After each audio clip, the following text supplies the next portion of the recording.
If happiness had a color, it would surely be the blue dyed by the red of doomsday. As humanity waged war to annihilate the other, the world also approached its end. Now on Earth, humans have been eradicated by the Beast 17 they created. Only the elves, wielding the holy sword left by mankind, battle against the Beast 17 that dominate the ground. The other races, in order to survive, under the guidance of the great sage, raised part of the continent into the sky to form floating islands. Our protagonist, Willem, was a prospective hero chosen by humans 500 years ago. In battle against Ebon Candle, he defeated it using 7 forbidden arts, but was cursed and turned into stone himself. 500 years later, at the apocalypse, an exploration team discovered him at the bottom of the sea. The revived Willem became the last human on Earth. The story begins on floating island number 28, in a world dominated by beastmen, where a blue-haired girl chases after a black cat that snatched her brooch. Her anxious cries caught the attention of Willem, who was walking by. Cornered, the black cat began to retaliate. Caught off guard, the blue-haired girl fell down with the cat. Just as she was about to be seriously injured, Willem stepped forward and saved the girl. This was their first encounter. The girl was worried she might have crushed Willem, but the cat in her arms took the chance to escape. As the girl sighed in frustration, she realized her hat had fallen off, making her the target of scorn because the island's beastmen reject races without their features. Just as the girl was about to leave, a warm hand grabbed hers. Willem retrieved her beloved brooch, and upon learning she was a foreigner, in front of all the beastmen, he took off his own headgear and placed it on the girl, then led her away from the market. In a jewelry store, the girl received a black hat laced with trim. Seeing the kind advice from the stranger, the girl blushed. Willem intended to take her away from there, but the girl had other plans. She wanted to visit the tallest building on the island. Led by Willem, accompanied by the songs of Scarborough Market, they explored every corner of the island, finally reaching the top of the tower before sunset. The blue-haired girl saw the beauty of the sunset, but just as she told Willem she had achieved her dream, armed soldiers appeared behind them. The girl knew the time to part had come. She hoped Willem would forget her face, but little did she know. The name Stali would be remembered by Willem for a lifetime. Willem, once the strongest human warrior, found after being revived that many of his bones were shattered. Surviving was a medical miracle, but the downside was that his combat abilities could no longer be used, as it would endanger his life. Now Willem could only work as a salvage worker on the island despised by beastmen. A friend then brought him good news. There was a vacancy in the army that needed someone with technical skills. After much persuasion and assurance of no life-threatening risks, Willem accepted the job as a weapons warehouse manager. Floating continent number 68. This was where Willem took up his post. Seeing no enthusiastic receptionist, he had to make his way to the warehouse alone in the dark. Just as he stepped on a rotten plank and made a noise, a sound came from ahead. Without time to think, a little girl wielding a stick charged at him. Willem, with no time to explain, could only dodge. As the little girl attacked, she inadvertently stepped on a rotten wooden railing. Willem, in an attempt to save her, ended up falling into the river with her. Just then, Stali, who heard the commotion and came running, saw Willem once again, which quickly resolved the situation. After bathing and changing into his military uniform, Willem opened the door only to encounter an old acquaintance, the man-eating ogre Nuglatho. Willem then realized he had been set up by his own companions, but resigned to his fate.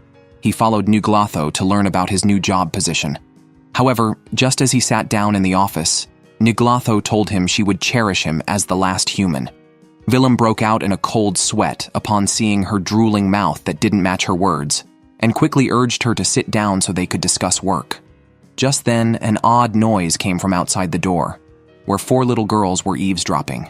After Nuglatho scared them away, their conversation finally ended. But as soon as Willem returned to his room, he found the 4 little girls had come to find him again. Willem, who was rather patient with children, let them into his room and satisfied their curiosity about seeing a human man for the first time, patiently answering their questions and winning their favor. It was then that Willem's previous acquaintance, the blue-haired girl, came over.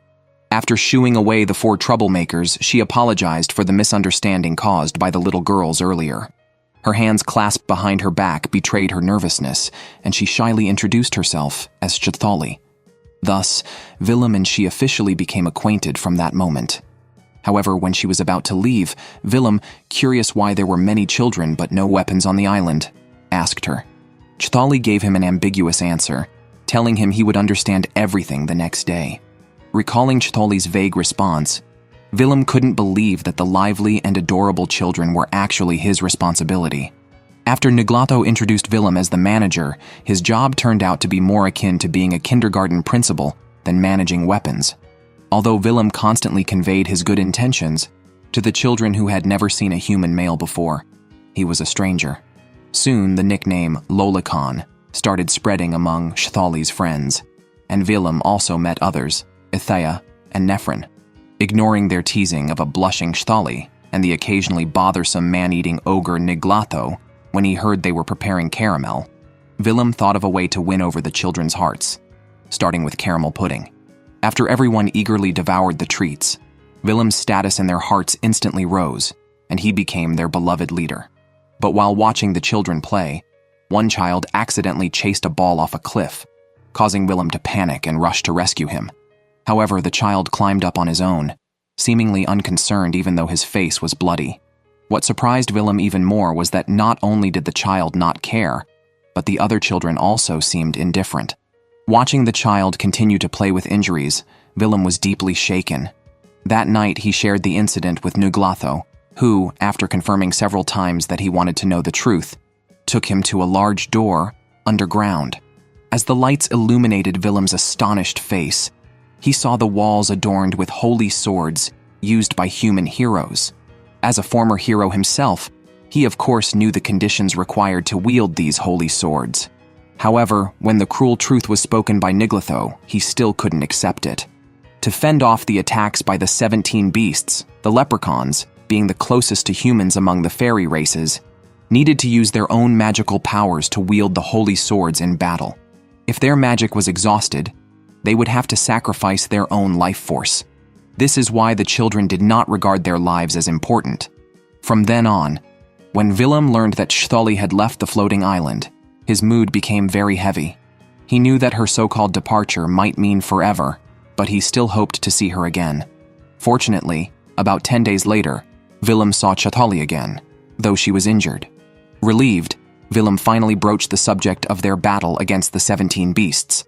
As someone well-versed in the attributes of various holy swords, he decided to teach the fairies a way to fight without sacrificing their lives. When Chthali woke up, she was shy, but seeing Willem's nonchalant attitude, she started acting tough again, muttering softly that there wasn't much time left. Willem quickly grasped the implication of her words, so they tacitly avoided continuing the topic. However, Chthali soon broke the silence, stating she would die in 5 days and wished Willem would be gentler with her, as she would be facing Temer, one of the 17 beasts. As the bearer of the strongest holy sword, defeating her opponent was something she wanted to do. Seeing the shy girl, Willem couldn't refuse and allowed her to make a wish. When she wished for a kiss, Willem, with a resigned sigh, complied, but what followed was instead a scolding from him and a loud thump on the head. Chthali, seeing her wish shattered, cried that she just wanted to leave behind a beautiful memory. Willem tried to console her, but his lack of understanding only made things worse. But Willem finally took action and kissed her forehead, then helped her massage to alleviate the damage caused by the seepage of magic into her body. Watching Chthali quietly fall asleep and seeing the holy swords in the corner, Willem was reminded of his sister-in-arms who had sacrificed herself for humanity. He didn't want the tragedy to happen again, so he started researching alone. Unexpectedly, Nefren came to bring him tea, and they both began searching for information on Temer. The next morning, as Chthali remembered the events of the previous night, her embarrassed outcry, "What have I done? What have I done?" was heard by the children who came in happily because Chthali was full of energy, reminding her that the massage from last night was effective. Soon Willem found her, and based on the information he had gathered, discovered a way for the fairy race to win without self-destruction. However, Willem forgot one thing. This method of victory was a denial of the centuries-old fairy practice of achieving victory through sacrifice. Chtholi, in a frenzy, denied what Willem had said. However, the results of the battle were clear. The once powerful holy swords could not harm Willem, but she was repeatedly defeated by him. After the test ended, Willem, who had just confidently allowed Chtholi to go into battle, collapsed. For him, who could not utilize his fighting power, that was akin to risking his life. When Willem woke up, he felt that it would have been better if he had died, surrounded by a group of children treating him like a national treasure. The situation was awkward until Niglatho timely appeared to ease the embarrassment. Willem, listening to everyone teasing him, noticed that Chtholi was missing. At this time, she was in turmoil internally. Rationality told her that Willem's words were right, but her emotions made her unwilling to face them, as it reminded her of her sister who had chosen a path of no return after giving her a brooch. The education she received since childhood was all about sacrifice, and in Chtholi's eyes, Willem's method of fighting made all those past sacrifices seem worthless. At that moment, she saw the warship and ran to tell her superior about her situation. Despite her superior's stern and villainous appearance, he was actually a good boss. While sipping tea, he slowly guided Chtholi, telling her that no matter which combat method she chose, none was better than world peace. On the soft grass, Willem was adjusting the holy swords when Chtholi, having calmed her emotions, appeared from the sky. Willem greeted her, and Chtholi, seeing her holy sword being maintained by Willem, approached out of curiosity. Then came the moment to witness a miracle. Every fragment of the split holy sword was a talisman. They played a harmonious melody in Willem's hands, and the miraculous combination of various talismans produced a subtle change, creating the strongest holy sword, Serene Horizon. After hearing this, Chtholi expressed her own wish, which was not to become stronger but to live well. To encourage her, Willem promised to grant her a wish if she returned victorious. Upon hearing this, the girl immediately suggested, "Let's get married." Of course, Willem promptly refused, so a delicious butter cake became Chtholi's wish. However, this also reminded Willem of his own past, and now the butter cake became a token of Chtholi's remembrance of her sister. Thus, accompanied by beautiful music, they made their first agreement under the stars. What Chtholi and the others did not know was that as they were preparing for battle, Willem, taking the children, headed to Island 11. Every fairy awakened from a dream needed to go to the hospital for a checkup. Seeing the child who was leaving the island for the first time, Willem promised to fulfill her wish. Willem, now deeply understanding the generation gap, could tell stories about a bench where a lizard once starred in a movie, and even knew the gossip about the star laying eggs on set. However, after visiting the Sweet Sweet Lick Egg Cafe, Willem felt it was enough and was about to leave when the child ran to see the statue of the great sage. Just then, they were disturbed by the noise of two Annihilation Knights members vandalizing and looting in the street. When they saw the patrol police and ran away, they almost bumped into the child. At that moment, Willem extended a foot of justice, allowing them to be apprehended by the law. Without lingering for long, they proceeded to the hospital. Seeing the child becoming anxious, Willem used playing more as an excuse to cheer her up for the checkup. During this time, Willem also chatted with the doctor and learned that fairies might suffer mental breakdowns after battle, so close monitoring was necessary. Considering that adjustments were still needed for another day, Willem could only stay at the military department for the night. Unexpectedly, the room arranged for him was very luxurious, but when he inquired about the timer battle report from the soldiers, he received no answer. A well-rested Willem went out for a walk and accidentally discovered a leak in the ceiling, which reminded him of a scene from his dream. A bad feeling began to envelop his heart. He then bumped into a lady who was rushing out. After she apologized, she asked Willem to take her to meet Chtholi's boss. While Willem was explaining that the boss was in combat and unreachable, he heard soldiers hurriedly reporting the battle situation of Temera. Willem quickly left the lady and rushed up to intercept the soldiers to get details of the battle report. The ominous outcome from his dream was confirmed by the soldiers. The battle with Temera had ended in defeat. Willem, struck by the news, fell to his knees, weakened. His friends, with whom he had chatted the days away, were gone, and the promise of a butter cake remained unfulfilled. After 500 years, Willem experienced yet another departure of a companion. Just then, the door opened, and to his surprise, it was Cthulhu and a few others who had failed in combat, but had not suffered any casualties. And Cthulhu locked eyes with Willem. After a moment of distraction, Willem, overcome with emotion, used his divine technique and rushed towards Cthulhu, hugging her for fear she might disappear again. Everyone marveled at his agility, which had gone unnoticed, while Cthulhu was nearly crushed in his embrace. Eventually, Willem calmed down and, after confirming that everyone was alive, released Cthulhu. Just as everyone was preparing for some gossip, what came instead was a slap from Cthulhu. Not long before, during the battle for Island 15, Cthulhu and her group had the upper hand. Unexpectedly, a mysterious monster appeared during the battle.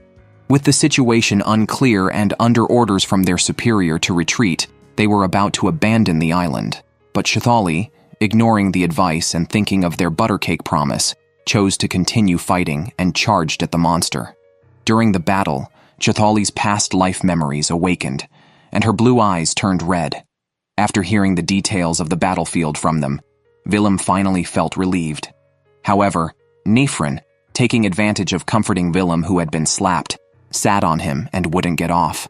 While everyone was looking at a frustrated Cthulhu, the door was suddenly pushed open by the lady, who turned out to be the niece of their superior. Upon learning that there was a plot to assassinate her father, the mayor who was working for racial peace, she had no choice but to seek help from her uncle. The responsibility was directly passed to Willem, who, not wanting to cause more trouble, quickly left under the pretext of picking up a child. However, this did not stop the continuously chattering lady from seeking help. Despite the lady's logical arguments, she was ultimately harshly rejected by Willem. Just after picking up the child from the hospital, she smelled the aroma of barbecue, which made her crave it. Then, the lady thought of a way by claiming she knew where to get secret recipe barbecue and forcibly took Willem with her. But wasn't it just said that she was advocating for racial peace? Why then did the poor sheep end up as barbecue? As everyone enjoyed their meal, Willem noticed that Cthulhu had little appetite. Thinking it was just combat fatigue, he didn't think much of it and began to listen to the lady narrate the city's various histories. The rich knowledge and various gossip impressed the child greatly. Seeing everyone being led by the lady on a city tour, Cthulhu accidentally looked up and saw a clown parade which triggered the memories of her previous life. Despite the increasingly severe symptoms, she did not disclose them when Willem asked. He then prepared to detoxify her, but Cthulhu refused. For those who do not understand, please watch the second episode of the original series. Seeing everyone immensely enjoying themselves, Willem suggested visiting a less crowded attraction. Thus, they arrived at the wishing well. Just as they were about to make wishes, the night order they had seen before appeared, aiming to kidnap the ladies. With no other choice, Willem resorted to using a gadget from Doraemon, an air cannon that, with the sound of "bew bew bew," knocked down the opponents one by one. It turned out to be a trap set by Willem to draw out these rats hiding in the shadows. The sounds of the fight soon attracted the patrol police, who captured them all. Only Nefrin discovered the secret of the airgun.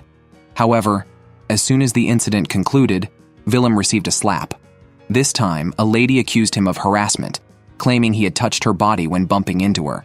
After resolving the matter, Willem became known as a cunning rogue.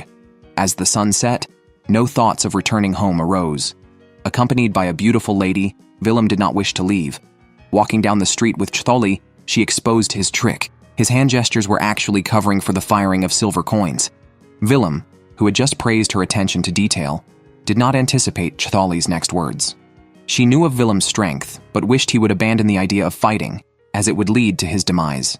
Cthulhu wanted to take on the battle's burden herself. Willem then shared his thoughts, revealing that he had wanted to end his life after surviving alone for 500 years. But meeting them changed his desire to ensuring their safe return. However, Cthulhu interpreted his words as a confession. Blushing, she ran towards Willem, asking, "Koi, shitemasu kara."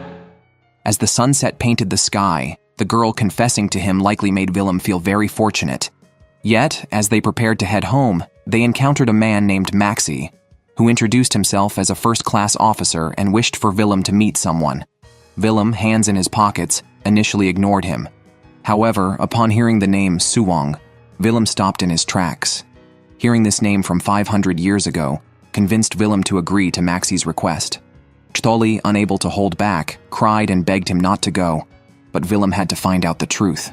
He comforted Chtholi, whose face reminded him of another woman. They promised each other to return safely. After sending Chtholi and the others away, Willem prepared to meet his former companion.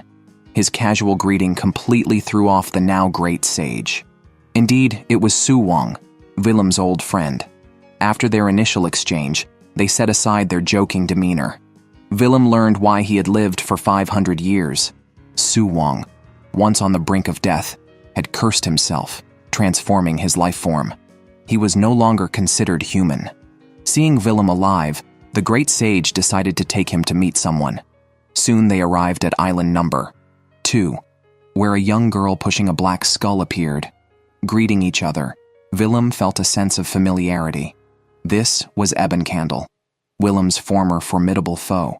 Accompanied by a terrifying voice and black mist, Willem realized that his old opponent was now just a boastful dumbass with only a head remaining. Mocking its former strength, Candle became enraged. The great sage, unable to watch their bickering any longer, intervened. Willem also learned the truth about the 17 beasts. They were bioweapons created by a religious organization that they had destroyed. The great sage hoped Willem would help adjust the holy sword, as countless fairies needed to fight, and the floating islands could not hold out much longer. This sentence reminded Willem of Chtholi, who was originally supposed to retreat during the battle on Island 15. However, after awakening memories of her past life, Chtholi chose to fulfill her promise to Willem. Despite the risks, she resolutely used the techniques Willem had taught her to defeat the monster. But to the great sages, her achievements were merely trivial matters. They viewed the fairies, created through necromancy with the souls of children like Candle, as mere expendables. Unbeknownst to them, fairies also possess feelings. At this moment, Chtholi, teetering on the edge of collapse, was in grave danger. She briefly saw a vision of a red-haired girl before collapsing. Willem, in his anger, confronted the great sage, unable to accept their disregard. 500 years had passed, and everyone had forgotten about the surface world, except for Willem, who still clung to the idea of returning, despite the lack of any value in doing so. Willem now wanted to live for the people around him. Seeing no resolution from their argument, Candle suggested that everyone take a moment to calm down. Just as they were about to leave, Maxi reported that Chtholi's personality was beginning to disintegrate. Upon hearing this, Willem hurriedly left the Sky Island. When he saw Chtholi again, she was lying in bed, lifeless, wearing her favorite black lace hat, her mind wandering in a strange world inhabited only by a red-haired girl named Herxton. When asked her name, Chtholi had forgotten it. Yet, she still remembered the butter cake she had promised to make with Willem and knew she had to return. When Chtholi awoke, she saw Willem's gaunt face and heard him self-deprecatingly say he had no merits. But Chtholi told him that it was because of him that she had experienced many new things. He was the first to make her feel complex emotions, so it was natural for her to fall in love with him. Her words moved Willem to tears, and they embraced passionately. The fairy in front of them, holding a newly unearthed book and reading with her limited knowledge of human language, discovered that humans were originally created by celestial beings with good intentions, which turned into a grave mistake. The truth about beasts, humans, and seals could only be vaguely made out from the few words she recognized. The fairy could only guess the true reason behind the destruction of the surface by the beasts. Regardless of the outcome, Chtholi knew that reading while snacking was indeed an easy way to gain weight. After noticing her hair turning red, she always wore a black hat when going out. Niglatho conducted several blood tests on Chtholi and informed her that her hair mutation was unprecedented. But fortunately, her health was fine. To keep Chtholi from worrying, Niglatho joked that maybe Willem liked this new hair color. Meanwhile, Willem was in the kitchen baking butter cake. Niglatho advised Chtholi to stop fighting and think more about her relationship with Willem. Seeing her blushing cheeks, Niglatho knew Chtholi was deeply in love. To spare Chtholi any embarrassment, Willem made butter cakes for everyone, but she was too shy to come out and eat. Left with no choice, Willem brought the cake to Chtholi, jokingly asking if she needed some tea to go with it. Smelling the sweet aroma of the butter cake, and realizing Willem had baked it for her, Chtholi finally began to eat. It was not so much that she ate the cake, as it was Chtholi fulfilling Willem's wish for her to come back alive. For Willem, having skills he couldn't use meant he could only watch helplessly as his companions went off to sacrifice themselves. Perhaps only Chtholi understood this kind of pain, so she always tried not to disappoint Willem. Seeing Willem joking about her red hair, Chtholi felt revitalized. Since she had chosen not to fight anymore, she must learn to live a normal life, starting with eating this piece of butter cake. In the following days, Chtholi tried hard to learn how to be normal, focusing solely on a future with Willem. Observing the love-struck girl, her companions secretly rooted for her from the shadows. In the tavern, Willem and 2 others began discussing Chtholi's whereabouts. Willem asked his superior to relay a message to the great sage, urging her not to fight again. At that moment, Willem learned from Nuglatho that 2 adult fairies gathering intelligence had encountered danger. This was Timere, the current overlord of the surface, who had attacked the intelligence team. Soldiers who had never witnessed such a scene began to tremble, but fortunately, Willem's partner appeared just in time. He knew that Timere attacked using sound, and that silence would ensure safety. Just as the airship's engine started, Timere returned and launched another attack. The beast, mercilessly rampaging through the airship, did not expect that a fairy wielding a holy sword would effortlessly slice it to pieces. Now, the ground dispatch team, with their airship destroyed, could only wait for rescue. Meanwhile, Chtholi, aspiring to be a housewife, suddenly couldn't remember where the pepper was. Elsewhere, at Sky Island Base 49, Willem was questioning his superior about why he was sent on the rescue mission. Despite his small stature, his superior's authority was not to be underestimated. Challenged by his subordinate, Willem, an old hand at these situations, immediately adjusted his attitude. The flattery pleased his superior, who then began to explain the importance of the relics discovered, instructing Willem to bring back the items, even at the expense of the fairies. Hearing this, Willem's aura alone was enough to make the glass rattle. However, seeing his superior's ignorant expression, Willem ultimately chose to give up. He looked at the artifact report his superior handed him and discovered it was from his own former country. Remembering familiar figures and discovering a useful holy sword, he agreed to the rescue mission. Afterwards, he found Chtholi waiting for him, but what Willem did not expect was that he casually mentioned the circumstances of their first meeting, which Chtholi had already forgotten. This embarrassment was well handled by Chtholi, preventing Willem from noticing anything amiss. After shopping, Willem told Chtholi about joining the rescue team because of the holy sword that could help her. However, she opposed this and insisted on going with him. After an argument, what Willem didn't expect was that she told her boss about it, which only resulted in knowing glances from everyone, as if they all thought Chtholi was his lover. Thus, Willem knew that his superior had quickly agreed, thinking this. Chtholi, hearing this answer, was happy, but hoped that next time she would be referred to as Mrs. Willem.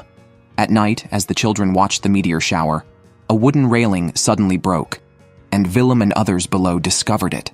As Willem disregarded his safety and used his divine skill again, Chtholi, fearing for his safety, used her fairy powers and successfully saved the children. Willem is terrified that Chtholi might disappear before his eyes. Seeing her in distress, Chtholi wishes for everyone to cheer up. However, after she finishes washing the children, she suddenly recalls memories of Herxen and notices her hair turning red. She keeps her deepest secret only to herself, revealing it only to those who have experienced the same, as they can truly empathize. Ithia advises Chtholi not to dwell on past life memories, using this method herself to overcome her breakdown. When Ithia woke up one day, she only remembered her past life and had completely forgotten her previous self. Thankfully, she had written diaries, and Ithia decided to live as the person described in her journals, even without her memories. She encourages Chtholi to also record everyday details, which would serve as memories if she ever forgot everything. They must take control of their own lives, making the diary and Ithia's identity their untold secret. With her worries resolved, Chtholi no longer feels anxious. She now wants to live each day fully, cherishing the beautiful moments with everyone around her, even as she begins to forget their names. Determined not to succumb to despair, Chtholi starts knitting scarves, giving them as Christmas gifts with their names on them. She dresses up beautifully, appearing before Willem, who is struck by her beauty, with her red and blue hair. After Christmas, they set out on a rescue mission. Chthali feels sorry for the crying children she bids farewell to, as she can now only recall half of their names. Yet, this no longer matters. Forgotten names can be relearned, but lost memories are irretrievable. Aware that she has loved ones and a sense of warmth, she holds on to her identity as long as her memories last. The rescue team soon locates the dispatch team, and like fairies seeing humans for the first time, they show great interest in Willem. After helping them detox through massages, their relationship significantly improves. Now Willem is eager to find the holy sword. When he reaches the ruins, he witnesses an argument between a colleague and their superior, who had ignored advice and sent multiple teams to retrieve artifacts. Meanwhile, Chthali keeps the ship spotlessly clean, earning the soldiers' respect. Suddenly, the ship shakes, startling Chthali and bringing back her past memories. Herkson wakes up to the noise and sees a red-haired human hero with a holy sword, claiming she wants to save the world to protect the one she loves. Chthali, upon waking and realizing she still exists, stops worrying about her fleeting memories. Surprisingly, the soldiers, who usually loafed around playing cards, have completely changed their ways. With delicious food and gentle care, Chthali wins their support. If Willem ever mistreats her, the soldiers are ready to defend her. Meanwhile, Willem, unaware of this, is hard at work and fortunate enough to find the holy sword that can save Chthali before bringing her food. Willem, who was adjusting the sword for others, suddenly realizes that this sword, which only kills humans, is undamaged. This means that the beasts slain by fairies were once humans. Shocked by this revelation, Willem struggles to accept the harsh reality that humans are the beasts and vice versa. Realizing that the greatest harm to Chthali came from his own kind, Willem finds his answer. He decides to marry her, and the couple, now clearly in love, head towards the ruins. This awkwardness, hesitating yet on the verge of speaking, reminds me of my first love in my youth, where without daring to speak or ask, I simply guessed. Fortunately, Willem's companions found them, breaking the embarrassing silence. On the wall, they saw posters from the past, when the world's god was the star god, accompanied by his 3 terrestrial deities. However, to Willem, the story of his encounter with the terrestrial god Ebon Candle was met with skepticism by his friends. Soon, they arrived at another ruin, and Willem recalled his past, just as Chthali's memories began to awaken again. Right when she sensed something beneath the ground cracked open and they fell down. Even more terrifying, the ruin once again revealed Temer, and at that moment, Willem and the others were completely unaware, left only to search for an exit underground. Suddenly, Chthali's memories awakened again, seemingly drawn to something. By the time Willem caught up, it was too late to stop what was happening. Chthali's hair was about to turn completely red. In front of Willem and the others was an ice sculpture, encasing a red-haired girl with a stab wound in her chest. They did not know that at this moment, Chthali's soul was communicating with her, while her body stood with a vacant stare. Feeling the earth tremble, they decided to first bring Chthali back to the surface. On the ship, Nephrin now protected the returning Willem and the others, while Herkson also told Chthali the truth. Once, Earth had no humans. It was the star god who created them with his fragments and beasts. But, as humans multiplied, the fragments were no longer sufficient. So the 3 terrestrial gods planned to eliminate humanity. Unbeknownst to them, the opponent sent a warrior first, who killed the star god, and that warrior was Willem's foster daughter. Lastly, the star god told Chthali she had one last awakening, making this battle extraordinarily critical. At the same time, hundreds of Temer appeared, and the fairies were ready to die. With the battleship's interior breached, as soldiers began to suffer casualties, Nephrin's arrival brought them a glimmer of hope. Only the holy sword could inflict damage on them. But for Nephrin, who had never seen such a number of monsters, all she could do was delay. Inside the room, Willem's mind split into 2. The Willem from 500 years ago thought his concern for Chthali was merely because his daughter had also used the same holy sword.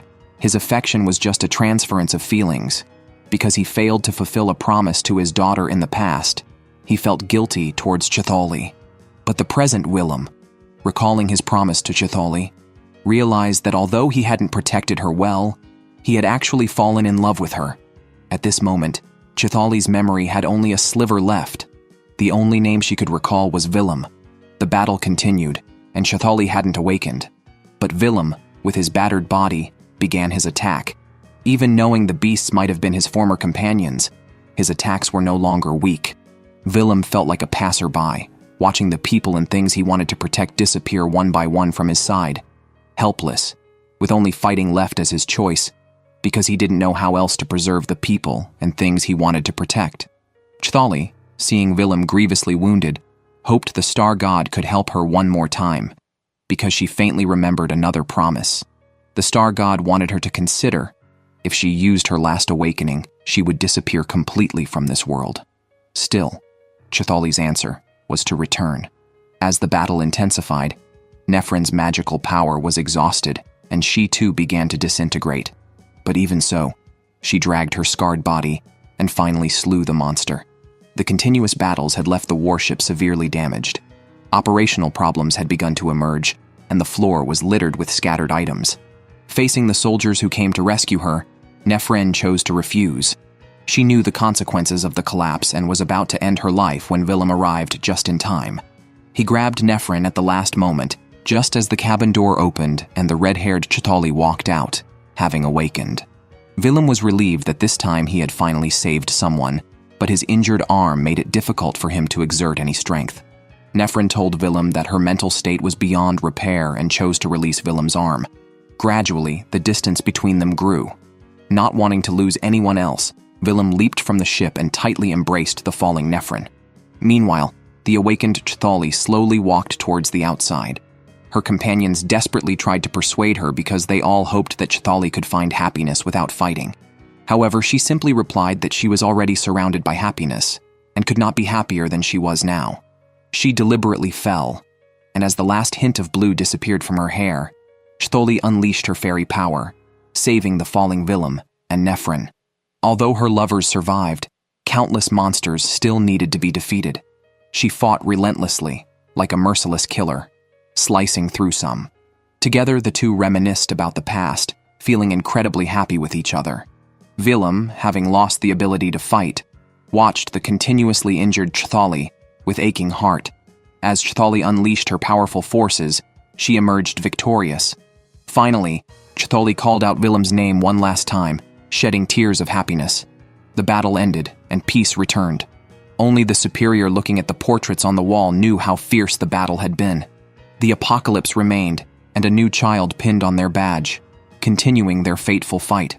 Each person has their own perceived happiness, which others cannot comment on because they have not experienced it. Meanwhile, the sage continued his reluctant search for Willem until he turned and walked away. The two ripples that appeared on the detector, according to the novel, represented the final scene of Willem and Chthali. The blue child was likely an image of Chthali at her birth,